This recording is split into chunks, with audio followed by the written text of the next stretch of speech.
Sebelumnya, Assalamualaikum warahmatullahi wabarakatuh. Saya Raffi Nabil Bahtiar dengan NIM 2201011069,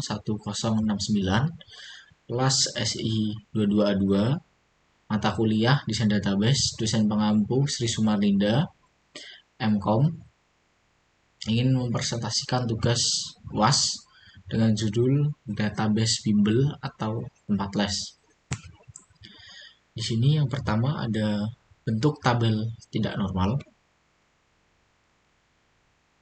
Nah, di sini ada ID registrasi, nama peserta, alamat, nomor HP, mata pelajaran, nama pengajar. Di sini juga ada biaya dan jumlah biaya. Nah, di sini saya memberi nama peserta adalah Raffi, Benaya, dan Linda. Ada juga alamatnya Sragen dan Surakarta. Ada nomor HP sebagai berikut, dan ada mata pelajaran bahasa Indonesia, kimia, sejarah, geografi, matematika, dan ada kimia lagi.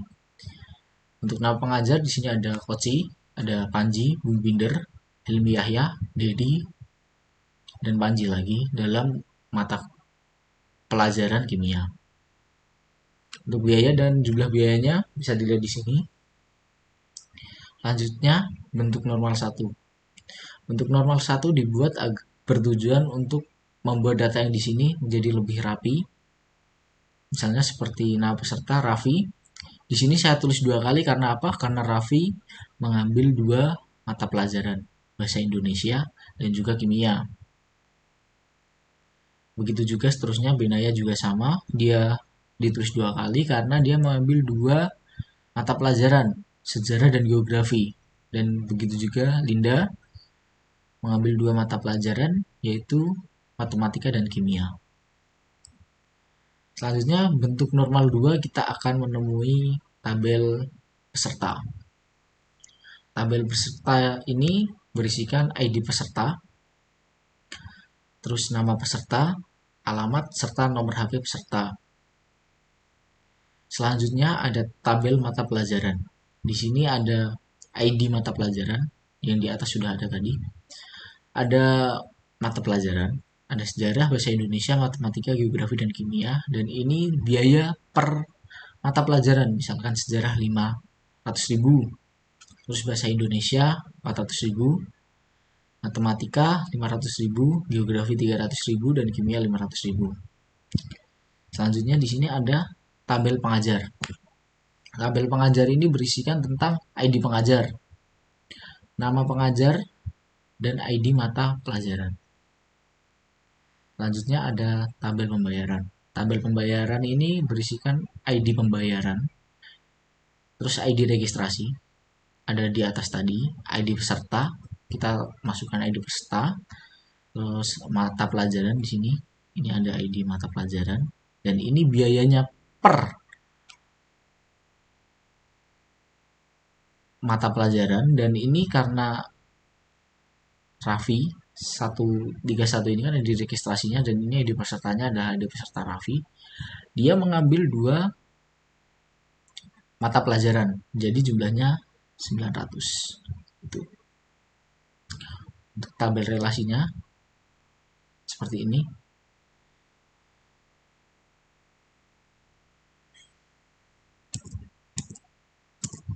Nah, untuk tabel relasinya seperti ini.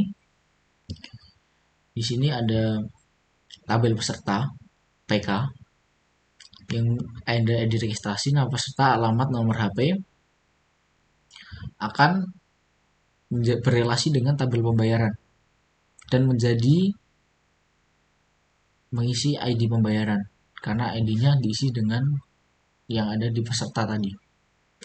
Selanjutnya ada tabel mata pelajaran, juga akan masuk tabel pembayaran yang berhubungan dengan ID registrasi. Dan ada juga tabel pengajar. Tabel pengajar ini masuknya juga bersama tabel pembayaran. Ini masuknya adalah ID pengajar. Tabel mata pelajaran ini juga berrelasi dengan tabel pengajar karena ID mata pelajaran juga ada di dalam tabel pengajar. Di sini ada tabel peserta. Seperti tadi ya, registrasi nama peserta, alamat, nomor HP. Selanjutnya ada tabel mata pelajaran lagi seperti ini. Ini sama ya dengan yang di atas tadi. Ya, ini untuk relasinya seperti ini. Ini setelah berrelasi di sini, muncullah tabel rincian studi. Tabel rincian studi ini masuk berrelasi dengan tabel kartu pembayaran. Ada ID registrasi, biaya, dan jumlahnya. Oke, selanjutnya saya akan masuk ke codingan. Nah, untuk pertama, kita tadi sudah memasukkan kata kuncinya yang CD dan sebagainya itu. Nah, di sini setelah itu kita muncul MariaDB. Kita masukkan create database bimbel. Nah, ini jika sukses akan muncul query OK. Oke. Lalu kita ketik use bimbel. Lalu kita masukkan seperti ini. Create tabel peserta. Kita masukkan indirect char. Di sini jumlahnya ada 4. Ini kita buat sebagai primary key. Selanjutnya ada nama peserta. Kita ganti varchar karena ini huruf ya, berjumlah 30, dan di sini diisi not null. Selanjutnya ada alamat, sama juga varchar. Yang ketiga ada nomor telepon, sama juga dengan varchar. Nah, setelah ini berhasil, maka akan muncul MariaDB bimbel seperti ini. Lalu kita tulis insert into peserta dengan includekan yang di atas seperti ini tadi. Ada ID registrasi, nama peserta, alamat, nomor telepon. Lalu kita klik values. Di sini kita masukkan yang ada di sini tadi, ID registrasi, terus nama peserta, alamatnya, nomor telepon kita masukkan. Setelah berhasil, maka akan muncul tulisan seperti ini, lalu muncul MariaDB. Lalu select bintang from peserta, maka tabel peserta akan muncul di sini. Selanjutnya ada tabel mata pelajaran. Di sini setelah itu kita muncul seperti ini lagi, MariaDB. Kita tuliskan create tabel mata pelajaran. Yang kita masukkan adalah ID mata pelajaran menggunakan char. Ini sebagai primary key. Terus nama pelajaran menggunakan varchar. Setelah selesai, masukkan insert into mata pelajaran dengan values seperti tadi. Ini masukkan ID pelajaran, akan muncul seperti ini. Jika sudah selesai, maka select bintang from mata pelajaran, akan muncul tabel ID mata pelajaran. Untuk selanjutnya, ini ada tabel pengajar ya.